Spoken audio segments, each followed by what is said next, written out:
পবিত্র ঈদুল ফিতরকে সামনে রেখে ঝালকাঠিতে জমে উঠেছে সেমাইয়ের রমরমা বাণিজ্য। তবে উৎসবের আমেজকে পুঁজি করে এক শ্রেণীর অসাধু ব্যবসায় জনস্বাস্থ্য নিয়ে মেতে উঠেছে ছিনিমিনি খেলায়।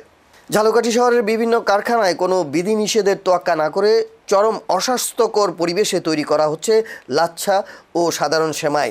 সরেজমিনে দেখা গেছে শহরের কাঠপট্টি এলাকার মেসেস মদিনা ফুডস প্রোডাক্টস সহ বেশ কিছু কারখানায় ব্যবসা গন্ধ আর নোংরা পরিবেশে তৈরি করা হচ্ছে সেমাই। দিনের পর দিন ব্যবহৃত ঘন কালো পোড়া তেলে ভাজা হচ্ছে লাচ্চা সেমাই। একই এলাকার কুলসুম ফুডসে গিয়ে দেখা যায় ভারী ও ঝুঁকিপূর্ণ কাজে ব্যবহার করা হচ্ছে স্কুলগামী শিশু কিশোরদের। শ্রম আইনের তোয়াক্কা না করে নোংরা পরিবেশে ও অল্প মজুরিতে কোমলমতি এসব শিশুদের ব্যবহার করা হচ্ছে সেমাই তৈরির কাজে।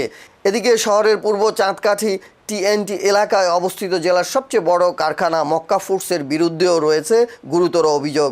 স্যাঁতসেঁতে মেঝেতে রাখা হয়েছে আটা ময়দার খামির, যার পাশেই মাছি উঠতে দেখা যায়। এ বিষয়ে তথ্য সংগ্রহে বাধা দেওয়ার অভিযোগও উঠেছে সংশ্লিষ্ট কারখানার বিরুদ্ধে।